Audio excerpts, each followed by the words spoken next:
বিশ্ববাজারে আবারও বাড়ল তেলের দাম। হরমুজ প্রণালী বন্ধের ঘোষণার পর মধ্যপ্রাচ্যে বেড়েছে ভয়াবহ উত্তেজনা। যুক্তরাষ্ট্রের নতুন সামরিক হামলার জবাবে বিশ্বের অন্যতম গুরুত্বপূর্ণ নৌপথ হরমুজ প্রণালী পুরোপুরি বন্ধের ঘোষণা করেছে ইরান। একই সঙ্গে দুটি জাহাজে হামলারও দাবি করেছে তেহরান। বৃহস্পতিবার ভোরে ইরানের খাতাম আল আনবিয়া কেন্দ্রীয় সদর দফতর এক বিবৃতিতে জানায়, হরমুজ প্রণালী দিয়ে সব ধরনের জাহাজ চলাচল বন্ধ থাকবে। তেলবাহী ট্যাঙ্কার থেকে শুরু করে বাণিজ্যিক জাহাজ কেউ এই পথ ব্যবহার করতে পারবে না।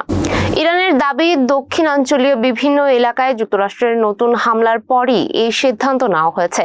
একই সময়ে কেশম দ্বীপ, বন্দর আব্বাস, সিরিক ও হরমুজগান অঞ্চলে বিস্ফোরণের খবর পাওয়া যায়। এদিকে ইসলামিক রেভলিউশনারি গার্ড কর্পস বা আইআরজিসি জানিয়েছে, অনুমতি ছাড়া হরমুজ অতিক্রমের চেষ্টা করা দুটি জাহাজে হামলা চালানো হয়েছে। পাশাপাশি বাহরাইন ও কুয়েতে মার্কিন সামরিক স্থাপনাগুলোতেও পাল্টা হামলার দাবি করেছে তেহরান। অন্যদিকে যুক্তরাষ্ট্র বলছে, ইরানের ধারাবাহিক আগ্রাসনের জবাব হিসেবে সর্বশেষ সামরিক অভিযান পরিচালনা করা হয়েছে। বিশেষজ্ঞদের মতে, বিশ্বের প্রায় 1/5 তেল সরবরাহ এই হরমুজ প্রণালী দিয়ে পরিবহন করা হয়। ফলে এই নৌপথ বন্ধ হয়ে গেলে বৈশ্বিক জ্বালানি বাজারে বড় ধরনের অস্থিরতা দেখা দিতে পারে। ইরান যুক্তরাষ্ট্র সংঘাতের নতুন এই অধ্যায় শুধু মধ্যপ্রাচ্যে নয়, পুরো বিশ্বের অর্থনীতিতে ও জ্বালানি নিরাপত্তার জন্য বড় উদ্বেগ তৈরি করেছে। এখন সবার নজর পরিস্থিতি কূটনৈতিক সমাধানের দিকে যায় নাকি আরো বড় সংঘাতের দিকে গড়ায়। এতক্ষণ সঙ্গে ছিলাম আমি সুমাইয়া হক তন্নি। নিউজ ফ্ল্যাশ 71 এর সাথে থাকার জন্য